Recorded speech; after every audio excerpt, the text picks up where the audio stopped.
आखिर ये शिवलिंग क्या है? ये शिवलिंग कोई निराकार रूप है या साकार रूप है या कुछ और है, या भगवान महादेव की कोई इंद्रिय है? आखिर में ये क्या है और इसकी पूजा कब से चली आ रही है? इसकी पूजा का विधान क्या है? आदरणीय प्यारे भक्तजनों, एक प्रार्थना इस मंच के द्वारा करना चाहूंगा। इस प्रसंग को बड़े ध्यान से आप लोग श्रवण करिएगा। अगर इस कथा को आपने बिल्कुल ध्यान से श्रवण कर लिया तो 9 दिन की कथा आपके समझ में आएगी, और अगर ये कथा आपके द्वारा छूट गई तो फिर 9 दिन की कथा आपके समझ में नहीं आएगी। महाराज, हमको ये ज्ञात होना चाहिए कि जिन महादेव जी की पूजा कर रहे हैं, शिवलिंग की पूजा कर रहे हैं, आखिर में ये पूजा किसकी हो रही है? महाराज,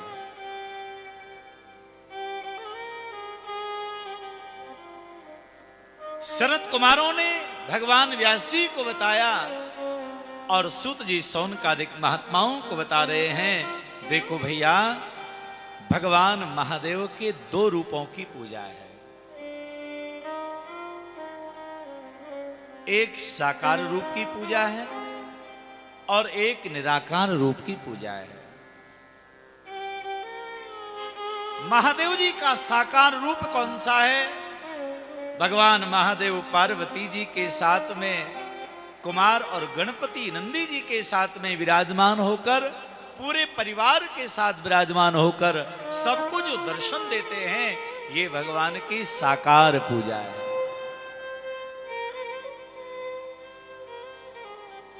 और जो शिवलिंग की पूजा है, ये निराकार की पूजा है। श्री शिव पुराण में साकार और निराकार दोनों पूजाओं को अच्छा माना, लेकिन दोनों पूजाओं में भी ये निराकार की जो शिवलिंग की पूजा है, इस पूजा को और भी उत्तम और श्रेष्ठ बताया गया है। महाराज,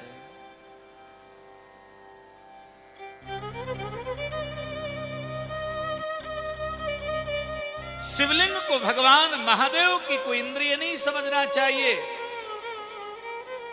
लिंग का मतलब होता है, लिंगम माने चिन्हम, और चिन्ह माने होता है प्रतीक, स्वरूप। ये शिवलिंग जो है भगवान महादेव का प्रतीक है।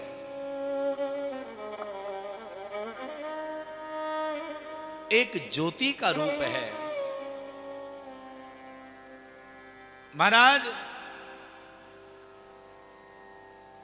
एक ज्योति भगवान महादेव के द्वारा प्रकट हुई और उस ज्योति की ही जनमानस में पूजा हो रही है। हम आप सब लोग जो पूजा कर रहे हैं, इस ज्योति की पूजा है, भगवान महादेव के स्वरूप की पूजा है, भगवान महादेव के चिन्ह की पूजा है। तो लिंगम चिन्हम कहा गया है।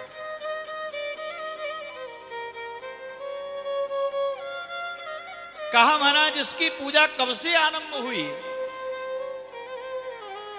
कब से समय निर्धारित हुआ? तो कहा कि एक समय की बात, भगवान श्री नारायण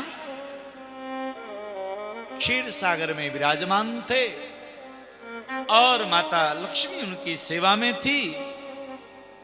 और उसी समय क्या हुआ, ब्रह्मदेव भ्रमण करते हुए जा रहे थे महाराज।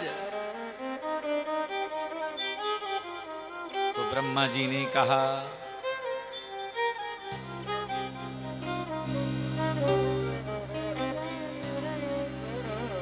वत्स विष्णु महामान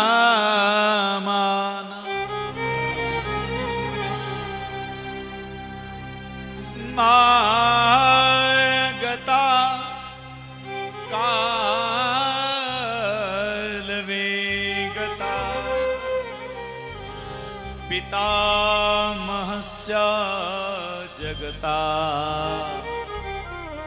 आता चेतव वत्सका।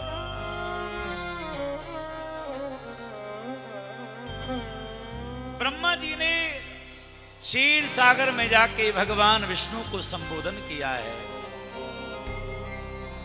वत्स विष्णु, हे पुत्र विष्णु,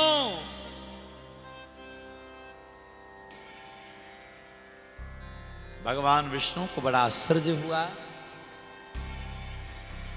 मुझे पुत्र कह के संबोधन करने वाले कौन है?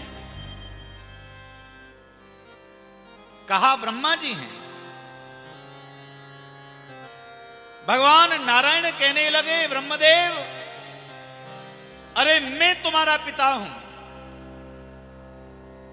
ब्रह्मा जी ने कहा, नहीं, मैं तुम्हारा पिता हूं, क्योंकि मैं सृष्टि का निर्माण करता हूं, सृष्टि का सृजन करने वाला हूं, सृष्टि को उत्पन्न करने वाला हूं।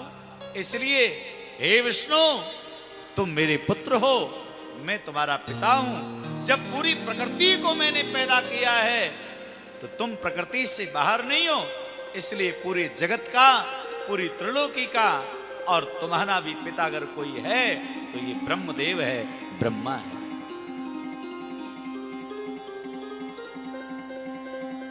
भगवान नारायण कहने लगे, नहीं ब्रह्मा जी, मैं तुम्हारा पिता हूं, क्योंकि मेरी नाभि से कमल प्रकट हुआ और उस कमल के ऊपर आप प्रकट हुए हैं, मैंने तुमको प्रकट किया है, मैं तुम्हारा पिता हूं। और इसी बात को लेकर के ब्रह्मा जी में और नारायण जी में द्वंद्व आरंभ हो गया, युद्ध आरंभ हो गया। परस्परम हन्तु कामो चक्रतो समरोद्यमम्।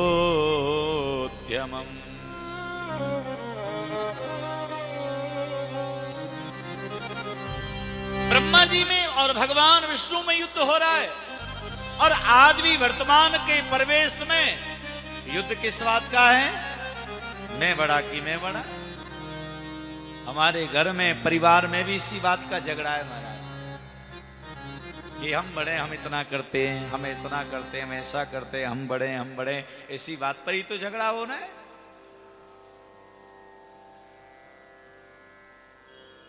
भैया,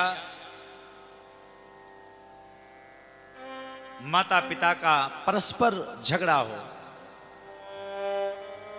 माता तो कहें कि मैं बड़ी हूं, संतान पर मेरा अधिकार ज्यादा है, क्योंकि संतान को मैंने गर्भ में धारण किया, 9 महीने तक रखा, उसके बाद लालन पालन किया, मैंने जन्म दिया, प्रसव पीड़ा को मैंने सहन किया है, तो संतान पर मेरा अधिकार ज्यादा है, मैं बड़ी हूं।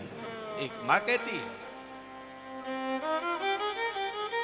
पिता कहते हैं कि जन्म भले ही तुमने दिया है, लेकिन बच्चे का लालन पालन, शिक्षा, अन्न इत्यादि की जो व्यवस्था है वो मेरे द्वारा हुई है, इस बच्चे का पालन मैंने किया है, इसलिए बड़ा मैं हूं। मां कहती है कि मैं बड़ी हूं, पिता कहते हैं कि मैं बड़ा हूं। अब आप बताओ, माता पिता में से दोनों में कौन बड़ा है? कौन निर्णय करे?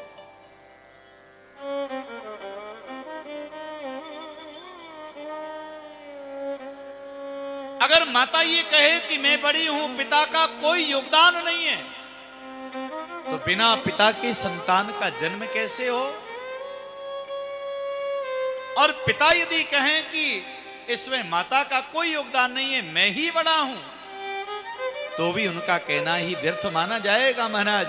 इसी प्रकार से प्यारे सज्जनों, एक स्थान पर मां का पद ऊंचा है और दूसरे स्थान पर पिता का पद ऊंचा है, दोनों अपनी अपनी जगह पर महान है,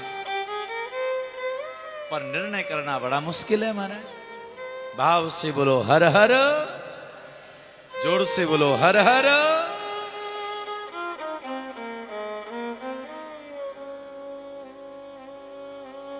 प्यारे सज्जनों,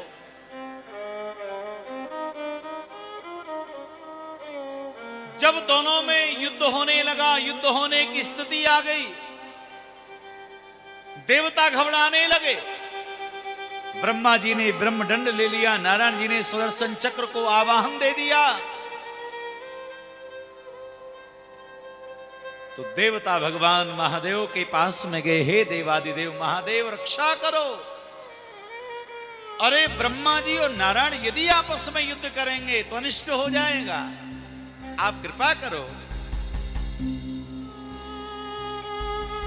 तब मेरे महादेव को निर्णय करने के लिए बुलाया गया है, फैसला करने के लिए बुलाया।